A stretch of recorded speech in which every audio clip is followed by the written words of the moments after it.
Okay, class. Today our material is reading strategy ya. Jadi strategi dalam membaca.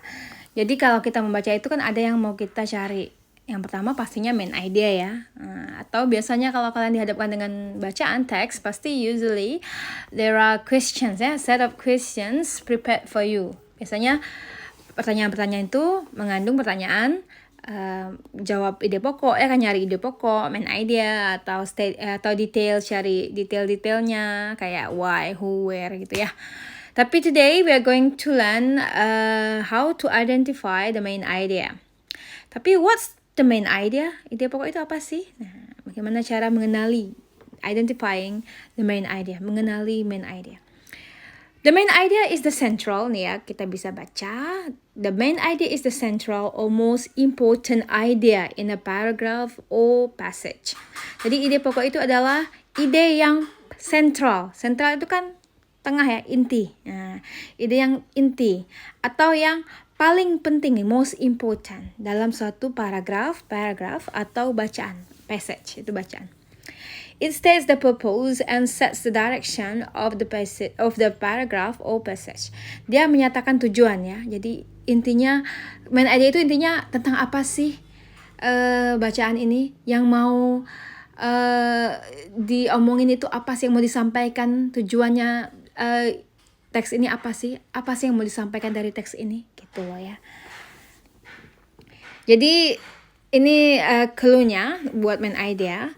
The main idea may be stated or it may be implied. Jadi ide pokok itu bisa aja dinyatakan langsung dalam bacaan, tapi bisa juga tersirat. Nah, kalau tersirat memang we have to read it. To read all, to read all the passage. Kalau dia imply itu kan berarti dinyatakan secara nggak langsung ya, tersirat. Itu memang kita harus baca semua sih ya. Terutama kalimat-kalimat awal. Tapi ya coba yang kedua, when the main idea of a paragraph is stated, it is most often found in the first sentence of the paragraph.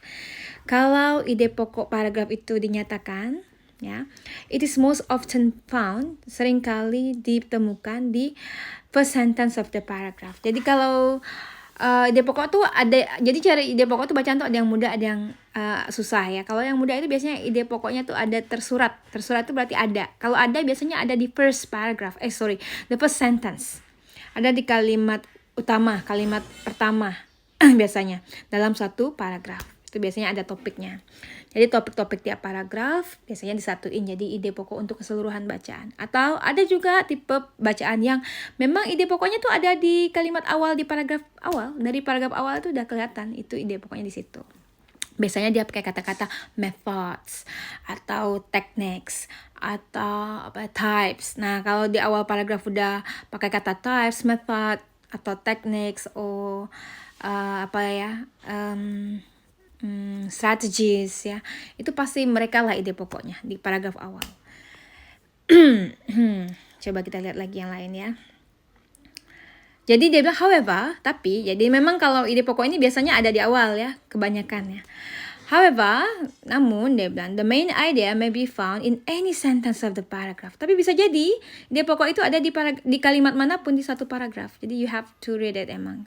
Jadi intinya gini, biasanya ide pokok itu ada di kalimat topik. Nah, kalimat topik itu yang mana? Nah, kalimat topik itu kita ketahui kalau kalimat setelahnya menjelaskan kalimat itu. Jadi kalau misalnya kalimat topiknya ada kalimat pertama, baca di kalimat kedua. Kalau kalimat kedua menjelaskan kalimat pertama, alhamdulillah.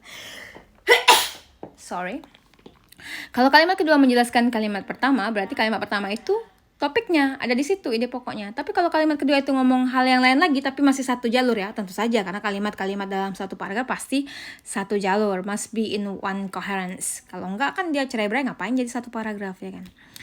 Atau ngapain jadi bacaan?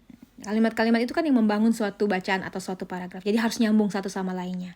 Tapi kalau kalimat satu dan kalimat dua itu kesannya tercerai-berai, maksudnya detail sendiri, ada detail ya.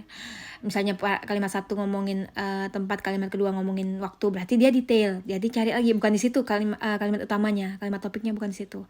Tapi kalau kalimat kedua itu menjelaskan kalimat pertama, berarti kalimat pertama memang topik. Nah, baca aja kalimat ketiganya kalau mau yakin ya. And then Mana lagi nih? The main idea may be split. Nah, ide pokok itu bisa jadi terpecah. Split lah ya. Split itu terbelah, terpecah, terbelah gitu ya. Terbagi. The first sentence of paragraph may present a point of view. Jadi kalimat pertama dari satu paragraf itu mungkin dia menghadirkan pandangannya, point of view, ya, pandangan dari suatu pandangan ide dari suatu bacaan. While the last sentence, sementara kalimat terakhir presents a contrasting or opposite view. Kalimat pertama itu pandangan, satu pandangan ya, point of view, sesuatu pandangan seseorang atau suatu sistem ya. Kalimat terakhirnya malah mengkontraskan ide itu ya. Itu bisa jadi ide pokoknya seperti itu.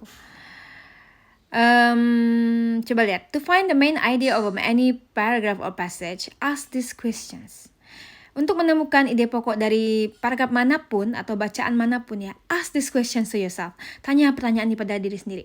Who or what is the paragraph about? Ini bacaan tentang apa sih? Atau tentang siapa gitu ya. Kan bisa bacaan itu tentang apa atau siapa.